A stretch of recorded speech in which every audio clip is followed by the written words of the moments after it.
I first came to Shingwalk in 1959 with my younger sister. I was 14 at the time, she was 9.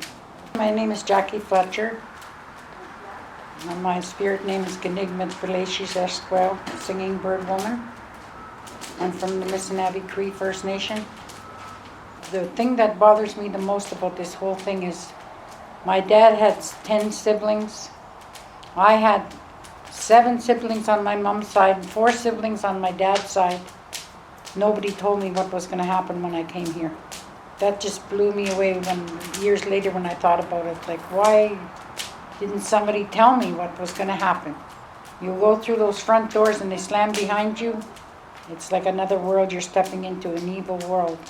Because they took my younger sister. She'd never been separated from me before, or our mom and dad. Okay, I thought you were in the building. And they just took her, and she was screaming and crying as she was going down the hall with the matron. She didn't know what was going on. She was totally traumatized. So was I, but not to the extent that she was. She almost died here that year. She ended up with impetigo on her mouth, and she kept falling down and breaking bones, and she wouldn't eat properly. She was just skin and bone. I finally was able to talk to my mom and dad, and I said, you have to come and get her out of here because I can't concentrate. Every time she saw me, she'd just break down. We used to walk to Annie McCrae together, and she just hated it at the end of the school day because she'd have to go back to her dorm. I stayed in Shingwalk for 2 years, and then they boarded me out for 4 years in the community with a woman on North Street in Sault Ste. Marie. And I was there for 4 years, and I was the chief cook and bottle washer in that place. She not only got paid for me to be there, but I also was her personal maid. So I did the outside work and the inside work. She wasn't mean to me, but she was very subtle in her standoffish. She never ate with me. I wasn't allowed to use her appliances like the washer and dryer. I used to have to wash my clothes with a scrub board. So in 1964, I left, finally was able to leave and moved to Toronto where my parents were living.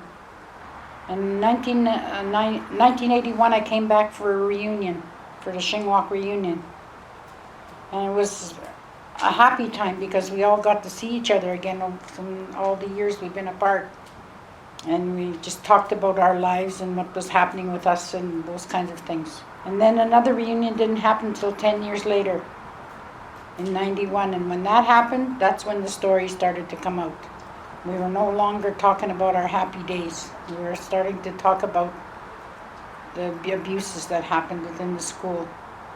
And we had reunions 5 years after that, and more stories were coming. The more reunions we had, the more we were finding out about what happened to us as children of Shingwalk. In 91, I became part of the Children of Shingwalk Alumni Association because I wanted to do something about what had happened to us. And it's all been volunteer. There were times when we didn't have any money and we'd have people come from different communities and they stayed at my house. I asked my son to move out of my house in a tent in the backyard so we could have room for some of the survivors to come and stay with me. But we did what we had to do to get these meetings together. We haven't had a reunion now for about 3 years. So we're planning one for next year. And as a Children of Shingwalk alumni, we have worked hard over the years. We were able to bring the National Residential School Survivor Society on board, which housed the Resolution Health Support Workers. The university has been very good to us in this last 3-4 years. But they're starting to use our way of doing things. Whenever they want to hire people or have ministers come or whatever, they always ask the Children of Shingwalk for a representative. And they always ask our advice and our guidance when they're doing things. So it's slowly changing for the betterment as far as I'm concerned. I know Chief Shingwalk's vision was sharing, healing, and learning. He didn't mean that we learn all the non-native ways. The non-native people need to learn from us as well. We have a very strong culture. We know who we are as a people. We're still here, but we still know who we are. And that's why I'm still with the Children of Shingwalk. We fight for the rights of the people in the communities and the survivors. This search that's being done right now, the site search, I think it's very important, and I hope that they never find anything. We don't want to know the results until the new year, which will give us time to invite the communities and develop protocols.